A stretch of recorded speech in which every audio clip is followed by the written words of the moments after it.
Assalamualaikum warahmatullahi wabarakatuh.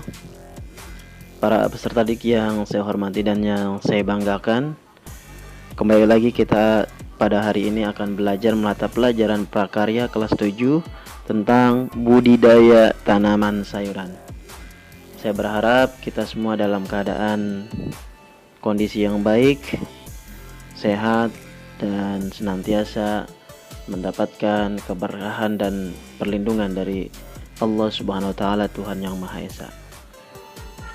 Adapun tujuan pembelajarannya adalah setelah melaksanakan aktivitas pembelajaran bab ini, peserta didik mampu: 1. Menyatakan pendapat tentang keragaman komoditas tanaman sayuran sebagai ungkapan rasa syukur kepada Tuhan dan bangga sebagai bangsa Indonesia. Kedua, mengidentifikasi jenis, sarana produksi, dan tahapan budidaya tanaman sayuran di wilayah setempat. 3. Merancang kegiatan budidaya tanaman sayuran berdasar orisinilitas ide yang jujur terhadap diri sendiri. 4. Melaksanakan dan mempresentasikan kegiatan budidaya tanaman sayuran yang ada di wilayah setempat. Pembahasan budidaya tanaman sayuran ada 3 macam yang kita bahas. 1. Jenis-jenis tanaman sayuran. Nanti kita akan membahas jenis-jenisnya apa aja. Kemudian sarana produksi dan tahapan budidaya tanaman sayuran. Kemudian yang ketiga adalah alternatif media tanam tanaman sayuran. Pertama yaitu jenis-jenis tanaman sayuran. Ya. Nah, ini kita patut bersyukur bahwa Indonesia sebagai negara tropis ya sangat cocok untuk membudidayakan tanaman sayuran. Kenapa? Karena sepanjang tahun kita tersedianya sinar matahari yang cukup sehingga tanaman sayuran dapat tumbuh dengan baik di berbagai daerah di Indonesia. Nah, komoditas tanaman sayuran di Indonesia pun beragam ya. Masing-masing daerah mempunyai keunggulan tersendiri dan tanamannya pun berbeda-beda. Nah, inilah harus yang patut kita syukuri pada Allah Subhanahu wa taala, Tuhan yang Maha Esa, atas anugerah yang telah diberikan kepada bangsa Indonesia. Kemudian ya, kalau kita berbicara mengenai sayuran, apa sih sebenarnya sayuran? Sayuran itu adalah tanaman hortikultura yang dibudidayakan secara intensif. Lalu apa itu budidaya? Nah, budidaya ini merupakan usaha untuk menambah, menumbuhkan, dan mewujudkan benda ataupun makhluk hidup agar lebih besar atau tumbuh dan berkembang biak atau bertambah lebih banyak. Hal ini dilakukan untuk memenuhi permintaan pasar atau konsumen yang makin meningkat dari waktu ke waktu. Ya, peningkatan permintaan sejalan dengan meningkatnya kebutuhan manusia karena kesadaran akan manfaat mengkonsumsi sayuran. Sayuran dikelompokkan berdasarkan bagian yang dapat dimakan atau dimanfaatkan. Bagian tanaman yang dapat dimakan atau dimanfaatkan berasal dari daun, tangkai daun, umbi batang, akar, bunga, buah, ataupun biji. Nah, contohnya ini daun, misalnya pakcoy ya, daun pakcoy. Kemudian yang dimanfaatkan tangkai daun, contohnya seledri. Umbi lapis, berarti bawang merah. Biji, contohnya kacang merah. Umbi, contohnya wortel. Bunga, contohnya kembang kol ya. Buah, contohnya tomat. Kemudian batang, contohnya asparagus. Jenis tanaman sayuran yang pertama yang kita perlu diperkenalkan adalah 1. Tomat ya. Tomat itu nama latinnya Lycopersicon esculentum. Dia merupakan tanaman perdu semusim ya, berbatang lemah dan basah. Daunnya berbentuk segitiga, buahnya hijau waktu muda dan kuning atau merah waktu tua. Perbanyakan tanaman ini umumnya dengan biji dan biasanya dibudidayakan pada lahan kering. Umur panen tanaman tomat lebih kurang 55 sampai 60 hari setelah tanam ya. Tomat termasuk sayuran buah yang digemari. Kenapa? Tomat mempunyai berbagai macam manfaat, antara lain sebagai bumbu, lalapan, makanan yang diawetkan atau saus tomat, buah segar atau minuman jus, ya. Buah tomat banyak mengandung vitamin A dan C. Yang kedua adalah bawang merah. Nah, tidak asing lagi bawang merah ini. Nama latinnya Allium cepa. Ya, kalau kita lihat di dapur pasti ada bumbu yang satu ini, yaitu bawang merah. Selain dimanfaatkan sebagai bumbu dapur, bawang merah dimanfaatkan untuk sebagai rempah dan obat. Kandungan minyak astirinya dapat menyembuhkan berbagai macam gangguan kesehatan. Bawang merah dapat tumbuh pada tanah sawah atau tegalan. Panen bawang merah dilakukan saat udara cerah dengan umur tanam 65 sampai dengan 90. Ya. Kemudian tanaman sayuran yang ketiga adalah kangkung. Nama latinnya Ipomoea reptans. Ini juga tidak asing bagi kita, sangat populer sekali, ya. Hampir setiap penjual sayuran menjual kangkung. Kangkung dapat tumbuh dengan baik di daerah dataran rendah. Terdapat dua jenis kangkung yang biasa dibudidayakan, yaitu kangkung darat dan kangkung air. Kangkung air memiliki daun dan batang yang lebih besar dibandingkan dengan kangkung darat. Dipanen pada hari ke-27 setelah tanam. Pemanenan dapat dicabut langsung atau dipotong dengan menyisakan buku batang. Setelah dipotong, kangkung dapat tumbuh dan dipanen kembali. Tanaman sayuran yang keempat adalah bayam.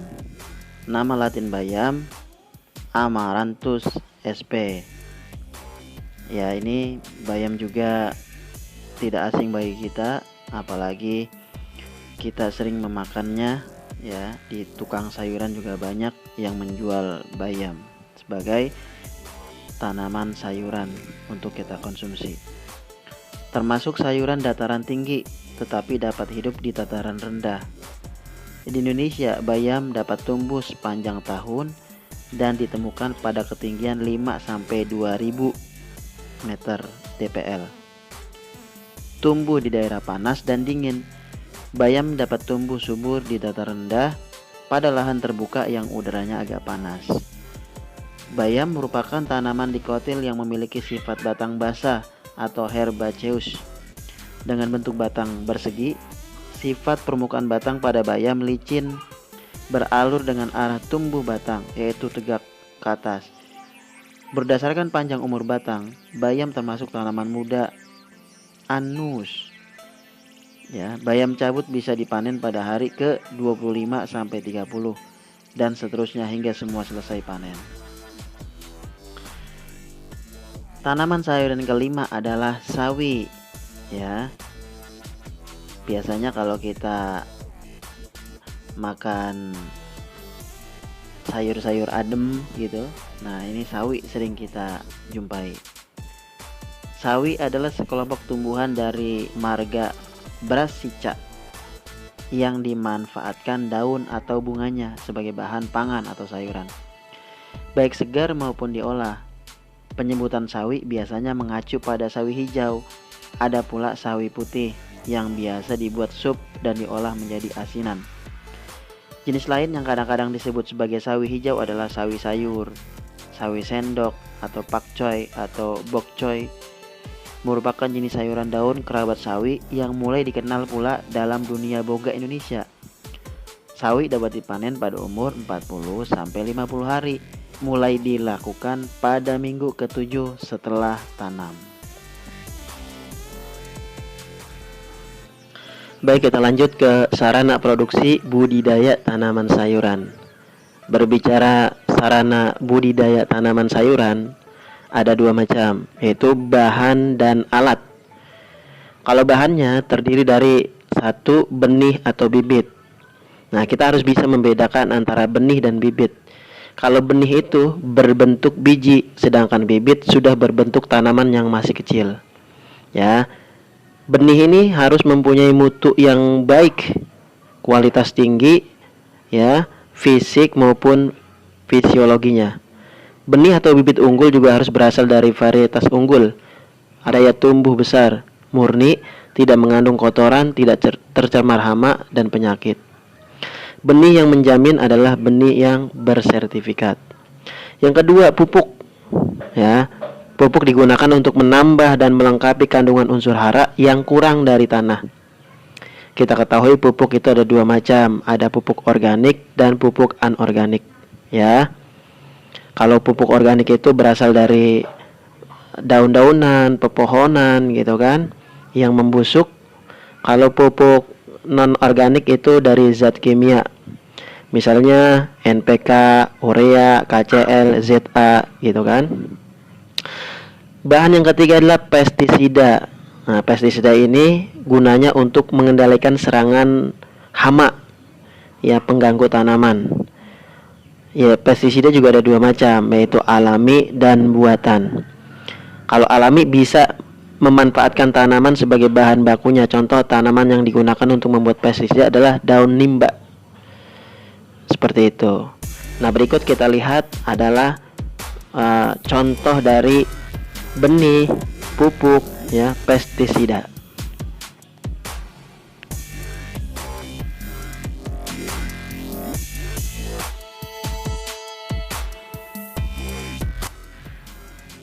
Selanjutnya yaitu kita bahas kembali tentang bahan yang keempat, yaitu media tanam. Ya, media tanam itu buat menanam tumbuhannya ya, atau tanamannya. Nah, media tanam ini juga ada dua macam, yaitu ada media tanam organik dan anorganik. Kalau media tanam organik itu yang pertama adalah arang sekam. Ya, arang sekam itu hasil pembakaran tidak sempurna dari sekam padi atau kulit gabah yang berwarna hitam. Nah, warna hitam pada arang sekam menyebabkan daya serap terhadap panas tinggi, sehingga menaikkan suhu dan mempercepat perkecambahan. Ya. Yang kedua, kompos. Ya, kompos merupakan zat akhir proses fermentasi tumpukan sampah atau serasah tanaman.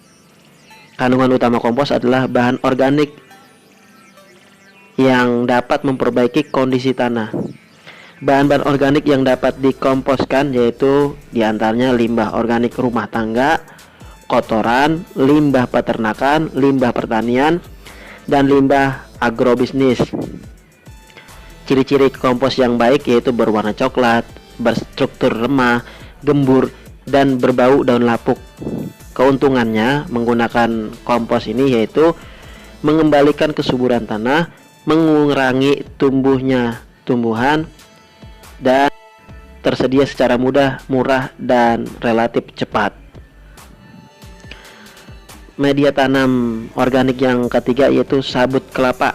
Nah, sabut kelapa ini nama lainnya kokopit, yang digunakan sebagai media tanam biasanya berasal dari kelapa yang sudah tua karena memiliki serat yang kuat.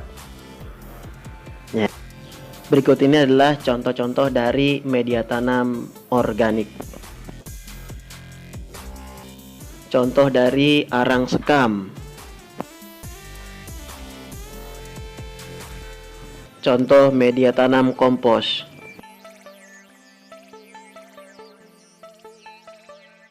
Contoh media tanam sabut kelapa.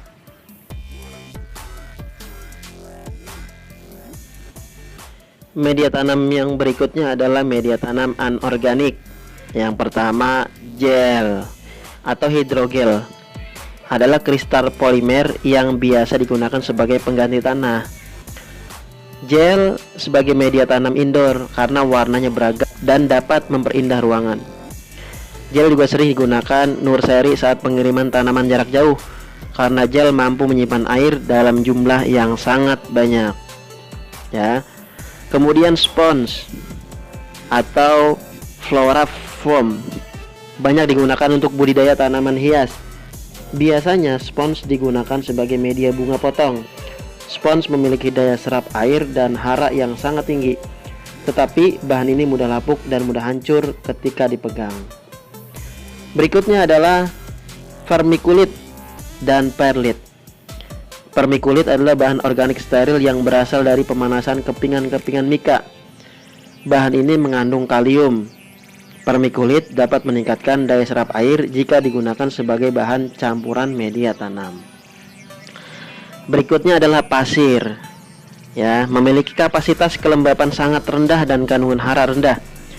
Pasir cukup baik dijadikan sebagai media tanam karena dapat menciptakan kondisi aerasi yang baik. Pasir yang biasa digunakan sebagai media tanam adalah pasir malang dan pasir kali. Pasir pantai tidak disarankan untuk digunakan karena memiliki kadar garam tinggi serta tidak baik bagi tanaman yang ditunjukkan dengan gejala terbakar dan menyebabkan kematian. Media tanam anorganik berikutnya adalah pecahan batu bata. Batu bata yang digunakan sebagai media sebaiknya berukuran kecil seperti kerikil. Fungsinya agar batu bata dapat menyerap air dan unsur hara dengan baik. Selain itu, kelembapan dan sirkulasi udara di sekitar tanaman juga makin baik. Batu bata miskin unsur hara, oleh karena itu biasanya diletakkan di dasar pot karena drainase dan aerasinya baik. Batu bata juga harus dicampur dengan bahan lain untuk memenuhi kebutuhan hara tanaman. Sekarang kita bahas yaitu sarana yang kedua adalah alat yang dibutuhkan untuk budidaya tanaman. Ada dua macam alat penggembur tanah berupa garpu, skop, cangkul ya. Kemudian yang kedua alat pemberian tanaman berupa gembor, koret, dan sprayer. Berikut adalah contoh-contohnya.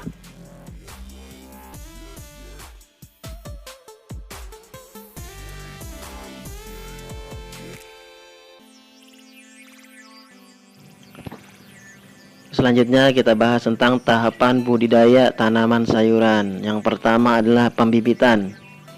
Nah, ini hal awal yang harus kita lakukan. Benih harus bersih dari benda asing, memiliki daya kecambah minimal 80%. Sebelum disemai, benih diberi perlakuan agar pertumbuhan bibit lebih baik. Perlakuan sebelum disemai berbeda tiap jenis tanaman. Beberapa benih tanaman membutuhkan perlakuan tertentu sebelum disemai, seperti direndam dengan air. Ada pula benih yang dapat langsung disemai atau ditanam di lahan. Selama masa pembibitan, bibit harus mendapat pengairan yang cukup, pemupukan, dan pengendalian organisme pengganggu tanaman. Pemindahan bibit perlu diperhatikan cara-cara yang baik dan benar. Pemindahan bibit yang ceroboh dapat merusak akar tanaman. Kemudian tahapan yang kedua adalah pengolahan tanah ya, seperti biasa digemburkan terlebih dahulu ya tanahnya, kemudian diberi perlakuan agar sesuai dengan syarat tumbuh tanam. Penggemuran tanah dilakukan dengan mencungkil tanah menggunakan cangkul atau garpu ya. Untuk penanaman di polybag, tanah dicampur dengan pupuk. Kamu perlu mengenal jenis tanah yang akan digunakan untuk budidaya. Tahapan yang ketiga adalah penanaman ya. Setelah penyemaian, kemudian tahapan kedua pengolahan tanah, yang ketiga adalah penanaman bibit. Bibit dapat ditanam dalam larikan atau dalam bedengan ya. Kemudian berikutnya adalah pemeliharaan. Dengan cara apa? Satu, penyiraman. Penyulaman dilakukan bila ada benih yang mati atau tidak normal. Penyiangan dilakukan untuk mengendalikan hama dan penyakit tanaman serta gulma. Pembumbunan ya dilakukan dengan cara mengumpulkan tanah di daerah barisan sehingga membentuk gundukan. Hal dilakukan untuk tanaman yang ditanam di bedengan.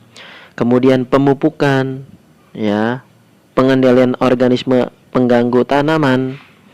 Lalu pemasangan ajir atau turus untuk tanaman sayuran yang tumbuh merambat atau berbatang lemah. Kemudian pemanenan dilakukan pada waktu yang tepat sehingga hasil panen memiliki kualitas yang baik. Ciri dan umur panen ya, pemanenan biasa dilakukan secara manual ya.